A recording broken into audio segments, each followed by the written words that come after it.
မင်္ဂလာပါဒီနေ့ Mathcad Prime သင်ခန်းစာလေးမှာတော့ combine rewrite series explicit ဆိုတဲ့ keyword လေးအကြောင်းကိုပြောပြပေးသွားမှာဖြစ်ပါတယ်ပထမဆုံး combine keyword ကိုပြောရမယ်ဆိုရင် combine ဆိုတဲ့ keyword ကကျွန်တော်တို့ပိုင်းခြေတူတဲ့ထပ်ညွှန်းတွေကိုပေါင်းပေးရဖြစ်တယ်ဒီမှာဆိုရင်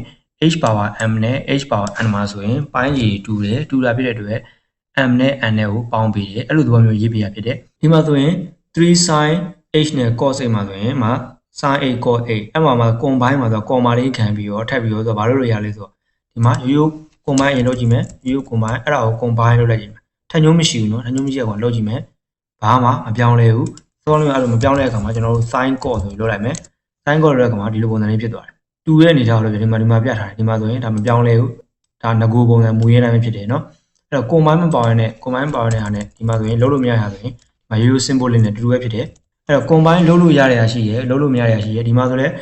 combine တော့ဒါကိုလုပ်ကြည့်မယ်ဒါမှ 2ln3 ရယ် -ln5 ရယ် combine လုပ်တဲ့အခါမှာဘာမှမထူဘူးဒီမှာ 4ln5 ရယ်ရှိမှာ minus ဆိုပြီးတော့ဒီဥစ္စာကို green ခတ်လိုက်တယ် green ခတ်လိုက်တာပဲရှိတယ်ဒီလိုမျိုးဖြစ်သွားတယ် combine ပါခြင်းမပါခြင်းနဲ့ဘာမှမထူဘူးအဲ့ဒါကဒီမှာ combine ln ဆိုပြီးတော့ ln ကိုမူတီးပြီးတော့ combine လုပ်မယ်ဆိုတဲ့အခါမှာဆိုရင်เนาะဒီမှာသူကတော့ ln 9 - 625ဆိုပြီးဖြစ်သွားတယ်เนาะအရှင်းဆုံးက combine ရာဒီမှာပိုင်းခြေတွေတူတယ်ထပ်ညွှန်းချင်းပေါင်းနေတာဆိုရင်ရှင်းတယ်အဲ့ဒါဆိုရင်သူ့လိုတွက်ပြီးတယ်အဲ့လိုမဟုတ်ဘဲနဲ့ကျွန်တော်တို့ထပ်ညွှန်းနေလည်းမပါတဲ့ဟာမျိုးဆိုရင် combine လုပ်လို့ရရရှိရလုပ်လို့မရရရှိတယ်ဒီမှာဆိုရင် combine ကိုဒီမှာ sin နဲ့ cos နဲ့ကို combine လုပ်မယ်ဆိုရင်လုပ်ပြီးတယ်เนาะဒီမှာဆိုရင် ln ကို combine လုပ်မယ်ဆိုရင်ဒီလိုပုံစံလေးလုပ်ပြီးတယ်အဲ့ဒါကိုကျွန်တော် simplify နဲ့ရှင်းကြည့်လိုက်မယ်ဒီမှာ simplify ရှင်းကြည့်လိုက်ရင် simplify လည်းဒီလိုပုံစံလေးဖြစ်တယ်เนาะအဲ့ဒါကို combine မသုံးနဲ့ဆိုရင်ရောကျွန်တော်ဘယ်လိုဖြစ်မလဲ combine မသုံးဆိုရင်ရောဒီလိုလေးဖြစ်တယ်เนาะ combine သုံးတယ် ln ဆိုရင်ရတော့လိုဖြစ်သွားမယ်เนาะ combine ရိုး combine လုပ်တယ်ဆိုရင်ရောဒီတိုင်းမပြောင်းလဲဘူးเนาะလိုလေးပဲဖြစ်သွားပြီအဲ့တော့ combine ကပိုင်းခြေနဲ့ထပ်ညွှန်းတဲ့ဥစ္စာမျိုးမှာရှင်းတယ်ကျန်တဲ့ဥစ္စာမှာဆိုရင်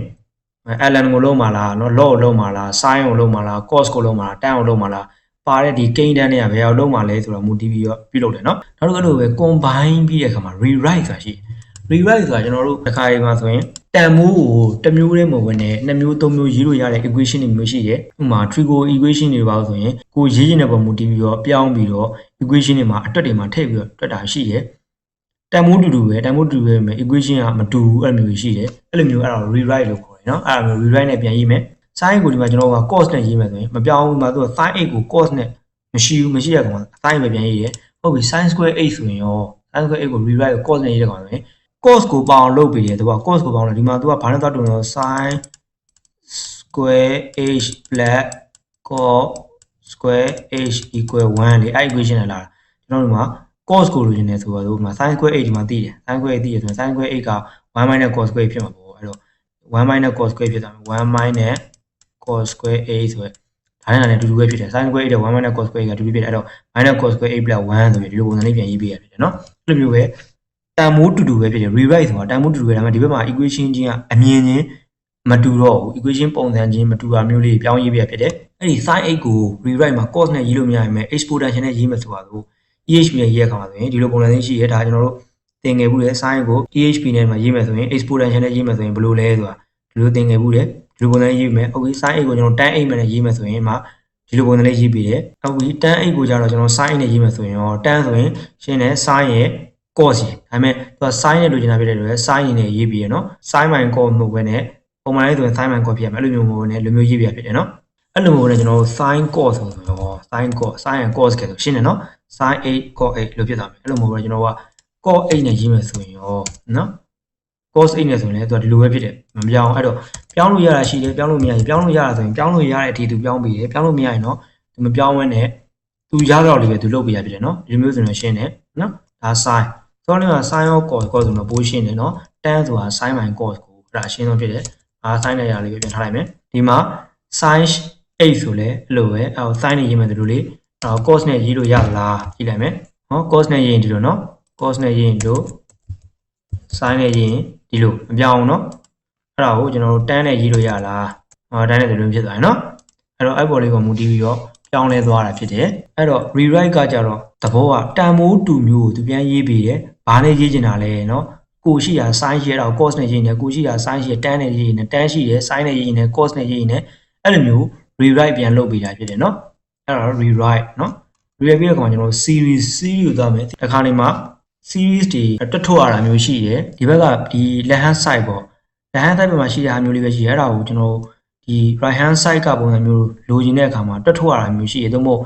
တခါဒီမှာပုံသင်နည်းဆိုပြီးပုံသင်နည်းယူသုံးတာရှိတယ်အဲ့လိုသဘောမျိုးကို series ဆိုပြီးတော့ထုတ်ပြီးရနော်ဒီမှာ e power 8ဆိုရင်ဒီလိုပုံစံမျိုးဖြစ်တယ်ဒီတိပဲနော်ဒီတိပဲဒီလိုပုံစံလေးဖြစ်မယ်နော်1 h plus 1/2 a square 1/6 a cube အဲ့လိုမျိုးတွေရှိတယ်အဲ့ဒါကိုနောက်တစ်ရှိသေးရဲ့ကျွန်တော်တို့1/1/8ဆိုရင် series လို့ရမယ်ဆိုရင်1 h plus a square a cube 8 power 4 8 power 5ဆိုပြီးဒီလိုပုံစံလေးရှိတယ်ပြီးတော့ sin 8ဆိုတာဆိုsin 8ဆိုရင် series လို့ရတဲ့ကောင်မှာဒီလိုပုံစံရှိမယ်သူကထပ်ကင်းဝင် sin 8ကဆိုတာထပ်ကင်းကမာကိန်းနေဖြစ်တယ်ဒီမှာ cos 8ဆိုရင်ထပ်ကင်းကစုံကိန်းနေဖြစ်တယ်အဲ့လိုမျိုးလေးဖြစ်တယ်အဲ့လိုမျိုးလေးရာဒီ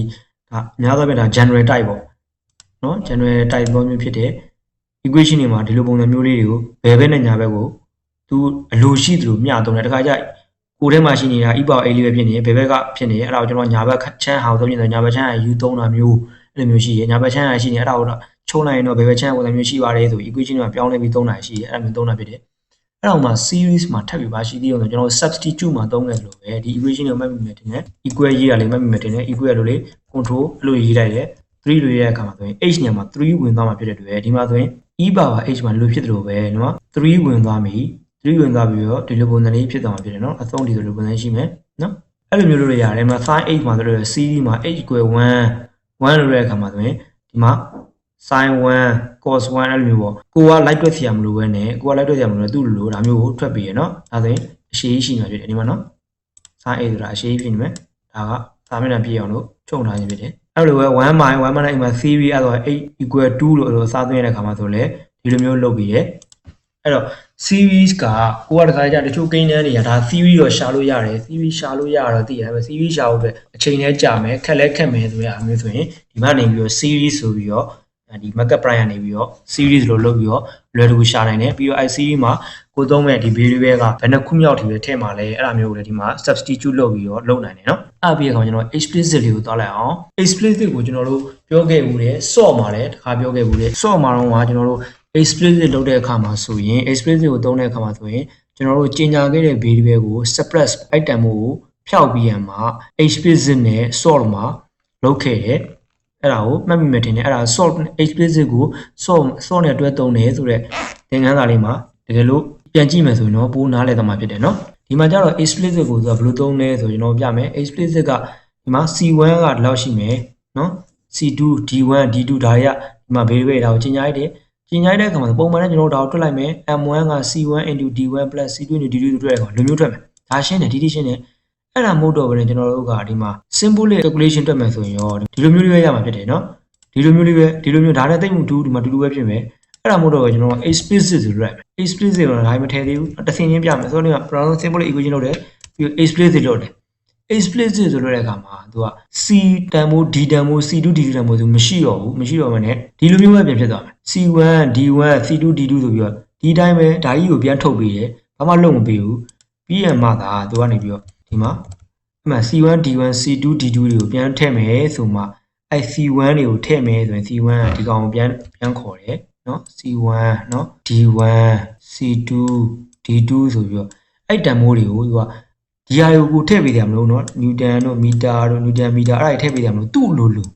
c1 ရဲ့တန်ဖိုးကဘာ d1 ရဲ့တန်ဖိုးကဘာအဲ့လိုမျိုးသူ့လိုအကုန်လုံးကိုသူကပြန်ထည့်ပေးတာဖြစ်တယ်အဲ့တော့သဘောကဒီတွက်ထားတဲ့ equation မှာ explicit ဆိုပြီးတော့ကိုလိုချင်တဲ့အားလေးလွှဲထားတဲ့အဲ့ဥစ္စာတွေကိုလိုပေါက်ထည့်သွားတယ်ဆိုတာကိုမြင်ရမှာဖြစ်တယ်နော်သူ့ရဲ့နေရာလိုက်တန်ဖိုးလေးလိုက်ထည့်သွားမယ်ဆိုတာကိုမြင်မှာဖြစ်တယ်ဒါကတော့နောက်ဆုံးအားရှင်းတယ်နောက်ဆုံးအားရိုး symbolic evaluation လုပ်တဲ့အဲ့အခါမှာဒီလိုပုံစံလေးပြန်ဖြစ်တယ်ဒီက equation နဲ့တွက်တာချင်းတူတူပဲဖြစ်တယ်နောက်တစ်ခုထပ်သွားကြည့်လိုက်မယ်အဲ့မှာ L1 က C1 + D1 + C2 + D2 ဆိုဒါရှင်းတယ် equation နဲ့တွက်တဲ့ကောင်လိုဖြစ်မယ်နော် L2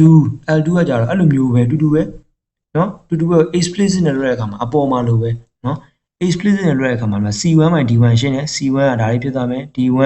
ဒါလေးဖြစ်သွားမယ် C2 ဒါလေးဖြစ်သွားမယ် D2 အဲ့လိုမျိုး explicit ကိုရိုးရိုးပဲ explicit သုံးတယ်ဆိုရင်သူက equation မှာပါတဲ့တန်ဖိုးတွေကိုဖျောက်ပလိုက်ပြီးတော့အဲ့ equation တိုင်းပြန်ရေးမယ်အဲ့ explicit ကိုမှ comma လေးခံပြီးတော့ဘယ်တန်ဖိုးတွေကိုထည့်မယ်လို့ခေါ်ရတဲ့အခါမှာဆိုရင်အဲ့တန်ဖိုးတွေကိုရေးပေးတာဖြစ်တယ်နော်ဒီမှာပေါ်ပြပေးတာဖြစ်တယ်အဲ့ဒါ explicit ဖြစ်တယ်အဲ့ဒါကိုနောက်ထပ်ကြည့်လိုက်မယ်ဒီမှာ time ပေါ့နော် t ရဲ့ velocity ရဲ့ initial distance ဆိုရှိမယ်အဲ့ဒါကို distance 1ဆိုပြီးတော့ဒီမှာ equation နဲ့တွက်တယ်ဒီလိုပုံစံလေးဖြစ်မယ်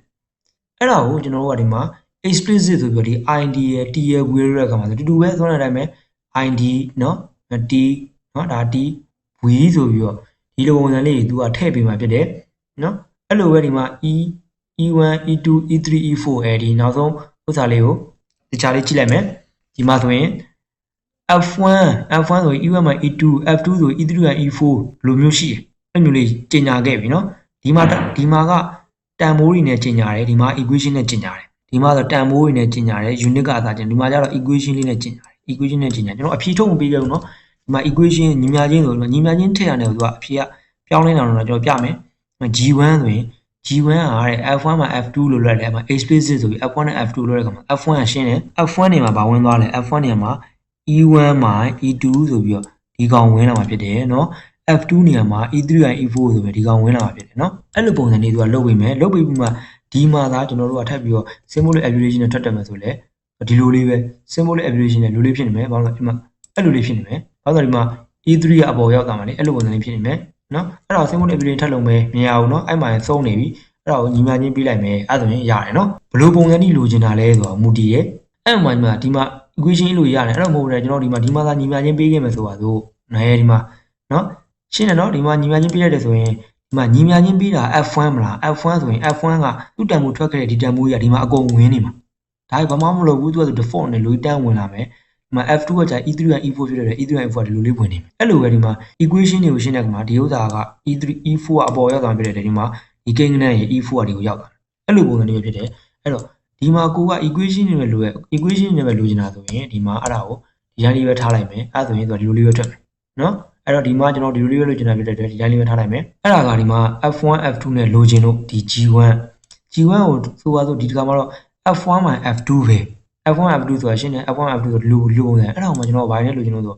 e1 e2 e3 e4 နဲ့လိုချင်တယ်ဆိုတဲ့အခါမှာဆိုရင်ရောအဲ့လိုမျိုးလိုချင်တဲ့အခါမှာကျတော့ဒီလိုဖြစ်သွားဘာမှမထူဘူးဒီလိုပုံစံလေးသူကအဲ့မှာကျ e1 e2 e3 e4 နဲ့လိုချင်တဲ့အခါမှာကျတော့ f1 နဲ့ f2 ဆိုပြီးတော့ဒီလိုမျိုးဓာတ်ရိုက်ပြနေတယ်ဒီမှာနောက်တစ်ခု f1 မှာ f2 ဒီမှာဆိုရင်ရော e1 မှာ e1 e2 e3 e4 မှာ f1 f2 တွေရောအကုန်လုံးကိုပြောလိုက်တဲ့အခါမှဒါဘယ်လိုဆုံး f1 နဲ့ f2 ကိုကြတော့သူက e1 မှာ e2 ဟုတ်ပြီ e1 မှာ e2 ကဘာလဲ e1 က3 4.2 5.5 ဆိုဒါတွေကိုအကုန်ပြန်ဝင်သွားမှာဖြစ်တယ်နော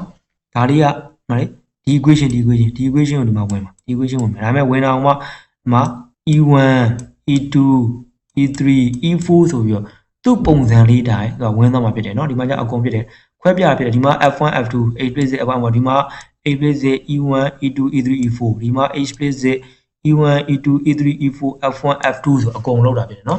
ဒါလေးကိုရှင်းပြီးတော့နှမ်းရှင်းပြီးတော့လေ့လာပေးကြည့်ပါเนาะနောက်ပြီးတော့ explicit ကိုမှာ e1 နဲ့ e2 ပဲလုပ်မယ်ဒီမှာ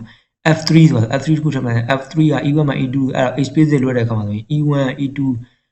နဲ့ e2 ကဘာရှိလဲ e1 နဲ့ e2 ကကျွန်တော်ဒီမှာတန်ဖိုးရှိခဲ့တယ်เนาะတန်ဖိုးရှိခဲ့ရဆိုရင်သူကရတယ်တဘောဒီမှာလိုမျိုးသူကဓာတ်ရိုက်တော့ဒီမှာလိုဓာတ်ရိုက် e1 မှာ e2 လိုဓာတ်ရိုက်ဖြစ်တယ်ဆိုဒီမှာလိုဖြစ်တယ်ဒီမှာကျကျွန်တော်မဖြစ်ခဲ့ဘူး f1 မှာ f2 လို့ပြီးတော့တောင်းတာက e ကိုတောင်းတယ်သူလုံးမပေးဘူးเนาะလုံးမပေးဘူးတဘောဒီမှာထားခဲ့တဲ့ဥစ္စာတွေကိုမဟုတ်ဘဲနဲ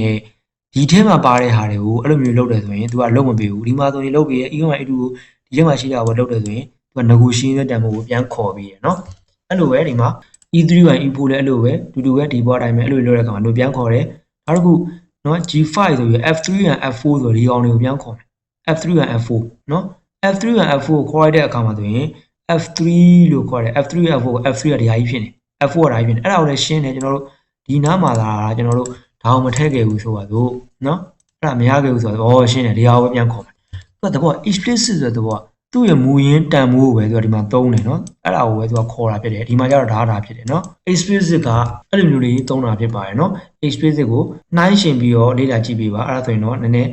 မြင်အောင်ပြီးတော့နားလည်လာပါလိမ့်မယ်เนาะအဲ့ဆိုရင်ဒီနေ့ပြောခဲ့တဲ့သင်ခန်းစာလေးမှာဆိုရင် combine ပိုင်းကြီးတွေတူတယ်ထပ်ညွှန်းတွေရှိတယ်ဆိုရင်ဒါထပ်ညွှန်းတွေကိုညှိပေါင်းပေးတယ်နောက်ပြီးတော့သူ့ထဲမှာပါတဲ့ sin တွေ cosine တွေ log တွေဘယ်ဥစ္စာကိုမန်နိုင်လုပ်ပြီးတော့ပေါင်းပါလဲပေါင်းလို့ရအောင်လို့သူကလုပ်ပေးရ rewrite ကြတော့တန်ဖိုးတူတူပဲ equation ကိုပြောင်းပြီးရေးပေးရဖြစ်တယ်နောက်ပြီးတော့ series က series ပုံစံနဲ့ပြောရဖြစ်တယ် explicit ကကြတော့ငကိုမူရင်းတန်ဖိုးကိုပြန်ပြီးတော့ထည့်ပေးတဲ့ပုံစံမျိုးဖြစ်တယ်เนาะအဲ့ဆိုဒီနေ့ပြောခဲ့တဲ့ keyword လေးတွေကိုအကုန်လုံးနားမလည်တောင်မှဘာလေးတွေကိုဘယ်လိုသုံးလို့ရတယ်ဆိုတာတော့မိတ်ဆက်ပေးခဲ့တာကိုတော့နားလည်လိမ့်မယ်လို့ထင်ပါတယ်เนาะအားလုံးကိုကျေးဇူးတင်ပါတယ်